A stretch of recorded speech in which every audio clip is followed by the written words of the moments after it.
Hi, this is Keith Weaver with the Top Executive Strategy Podcast, where CEOs, COOs, and business owners share strategies for success.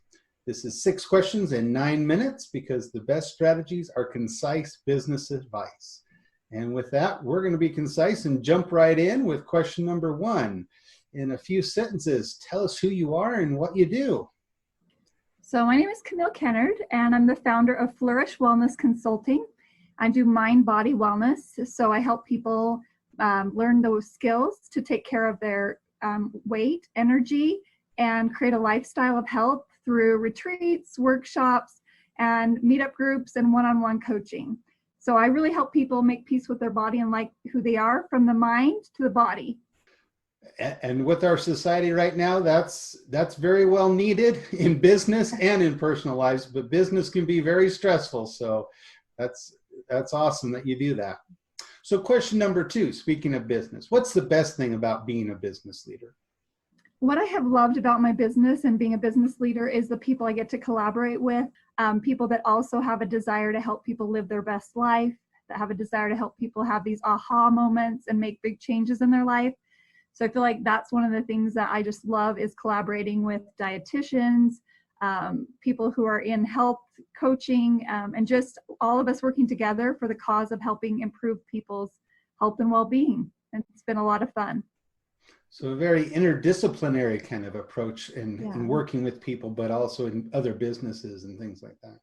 Yeah. Great. I love it. So question number 3, I hear from other leaders that a lot of times the people strategy in their business can be more complicated, more difficult than the actual business strategy and planning that out in their business. What are your thoughts on that? You know, my whole business is people.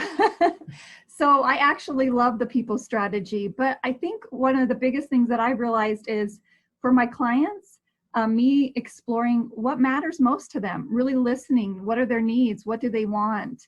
And is that something that I can fulfill for them, or do I need to refer them maybe to someone else? And then with my business partners that I work with, like the yoga teachers, and are they getting what they need financially? Are they getting what they need as far as clientele from our retreats we do together? So I really think a lot of it comes down to listening to people, knowing what matters most to them, and doing what you can to support them. And then they also support you in turn. So I actually think the people part is really, really fun because we do get to collaborate and support and help each other. And I tend to attract people that want to do that. So you bring up an interesting concept. A lot of times when people think of people strategy, they think of how to take care of their employees and keep their employees engaged and stuff. But a lot of that can also be vendors that you work with, strategic partners that you work with. So question number 4, what strategy would you like to share with other business leaders? So I feel like one of the biggest things, and I work a lot with business leaders, I actually have quite a few clients who own their own business.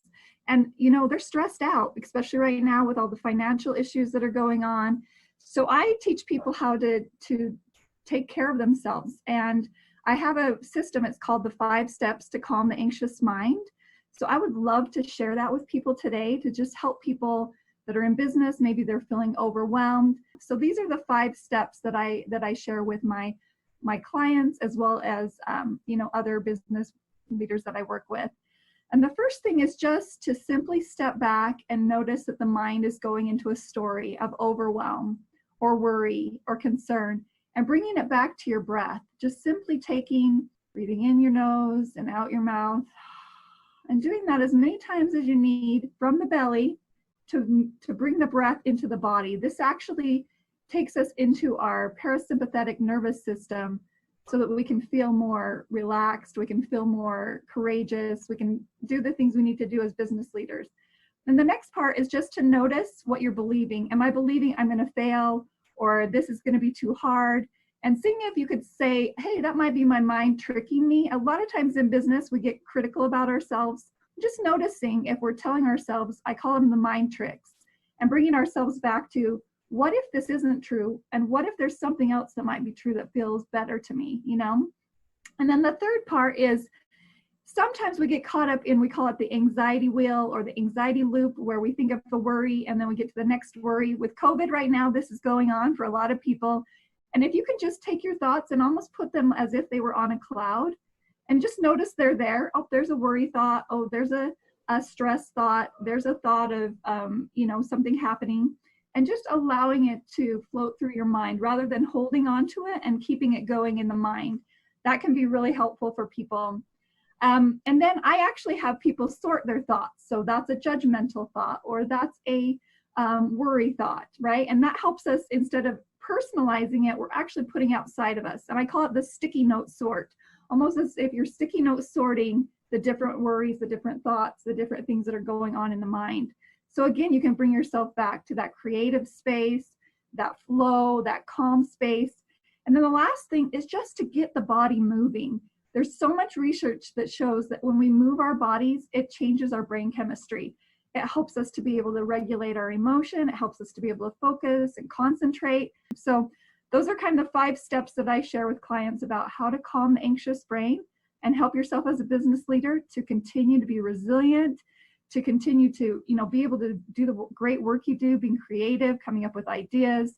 Is you need to give yourself that self-care and those breaks. Great advice, and I feel more relaxed. I was just practicing breathing, listening and stuff, and I feel more relaxed already. But I really like the concept of sorting your thoughts, because a lot of times we get into thoughts that maybe are negative and we almost spiral down kind of thing, and be able to sort those and like you said, identify those and say, hey, this is a worry thought, or this is, we can just be mindful, notice it's there, and then allow it to kind of dissolve in the background and bring ourselves back to what's actually present for us. Great advice. I love that. All right. So question number 5, what other successful business owners, CEOs like yourself, would you like to acknowledge here, or, you think would be good on this podcast? One of the leaders that came to my mind is someone who's actually really been a business coach for me and helped me with my business, to promote my business. Her name is Lori Hildebrand, and she actually started a group for women that's a networking group, and it was called Utah's Leading Ladies. She started it probably about, I think it's been about 2 years ago, and it has grown exponentially. She now has Leading Ladies USA, so she is helping women all over the country connect with each other, and it's a really supportive group where I might have someone in there as my client, and I might buy a product from them, right? We're really supporting and helping each other. And Lori has created this space that's really safe, where we're friends, we're not competing against each other, we're just really supporting each other to be our best self. She has, if you want to speak, she has opportunities for you to speak to this group of, more than 100 women. She's really easily transitioned it to online with COVID. So it's just been a really great thing for me in expanding my business and getting to know like-minded women and business owners, and just to get outside of our comfort zone and challenge ourselves. So I really have appreciated Lori, and I think she would be a great one, because kind of her expertise is helping businesses grow. So. Oh, great. All right. So with just a few seconds left, question number 6, the final fun question. Tell us about your favorite past boss. This was really fun for me. So I'm a licensed clinical social worker, and I worked in hospice. So I worked with people who are dying, which can be very intense work. And I had a boss, her name's Andrea Bailey, hopefully she'll listen to this, who really talked about supporting your self-care. She recognized that the work we were doing could be very draining, and she would take us on outings, and she would give us gifts, and she would do parties for us at the holidays. And she just really wanted to support. She knew that it was important that her staff had their oxygen mask on, that they were taking care of themselves, that they were taking time off, that they were doing those things that promote and nourish them, so that they can be good to continue to help these people who are dying, who are ill, who had a lot of family problems and things going on in their life. So she recognized and supported us in taking care of ourselves, and that really made a difference for me. So I would say Andrea is a boss that I really remember and I really appreciated. So. Well, great. Thanks for sharing that. All right. Well, we are out of time. And this is Keith Weaver with the Top Executive Strategy Podcast. For more insights, you can follow us on iTunes and Weaver Business Coaching, or on LinkedIn. And we wish you the best success. Thanks, everyone.